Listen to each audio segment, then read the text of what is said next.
Hello, fourth and fifth graders. I want to talk to you today about the books in Battle of the Books.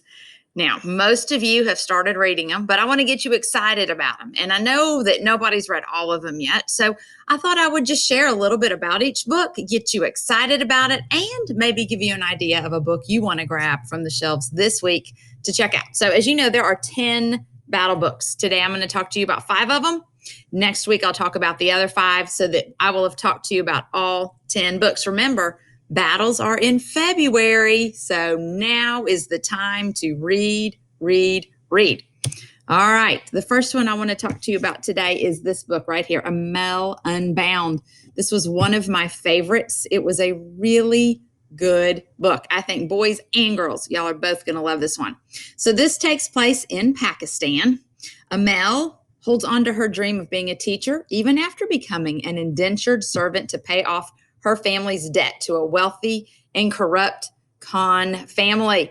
Friends, this isn't stuff that we deal with here in America, but her family owed money to someone else. And in order for the family to get out of debt, instead of paying the bank or getting a loan, things that we might do here in America, they had to send her daughter to live with another family and be their servant. This is told from the girl's point of view who goes to live with this other family and everything that happens. It's an unbelievable story, but it's things that still happen in our world today. I think you're going to be on the edge of your seat and enjoy reading this book. All right, the next one, Arlo Finch in the Valley of Fire.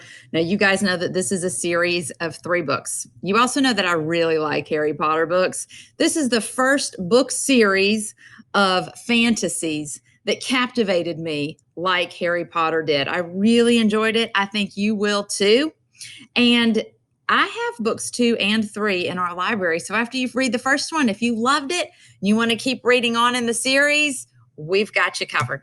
All right, here's our book cover. It's the yellow one that's book 1, and that's the battle book. So Arlo Finch is the hero, is the main character, and he moves to Pine Mountain, Colorado. He joins a group called the Rangers, where he learns how to harness wild magic that's seeping in from the mysterious long woods, which is a parallel realm that has lots of wonder and lots of danger.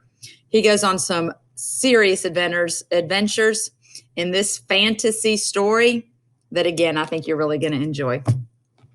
All right, The Donut Fix. Now, friends, there are 2 different covers for this one, a blue and a red. This is the exact same book. They first published it in blue, and then for whatever reason decided they wanted to publish the next one in red. Inside it is the exact same story. So if you have the blue one or the red one, you're reading the same one. This is another book that has a sequel, a second part, and we have it in the library as well. If you enjoy it, you can check out book 2. But this is about a family that moves to a very small town, Petersville. And, you know, maybe it's as small as Iva, maybe a little bit smaller, but Tris comes from a big city. So this is quite an adjustment. Not only that, but he gets to this small town and they say, you can't start school till after Christmas. So he's got this time on his hands, and his parents say, you have to do a project. So he gets started on a donut business, find out how, why, what happens in The Donut Fix. All right, Echo's Sister, our next story, realistic fiction. 11-year-old Echo, our main character, finds the courage to help her younger sister as her sister is diagnosed with cancer. That would be a tough situation for anyone, but find out what happens in Echo's life as she deals with her sister having cancer.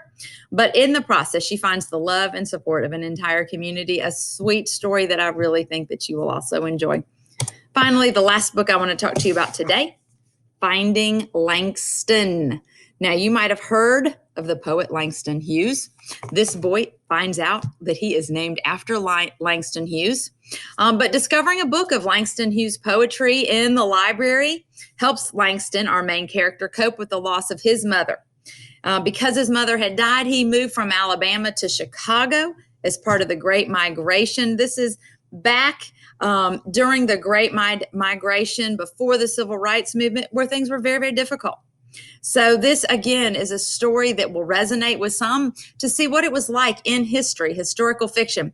But really great story. He falls in love with this poet with these books. It helps him to get through some difficult situations, and then finds out that his mother had also loved Langston Hughes, and perhaps that's how he got his name. Read the book and find out. All right, next week we're going to talk about the other 5, but I hope this gets you excited about the ones we've read so far.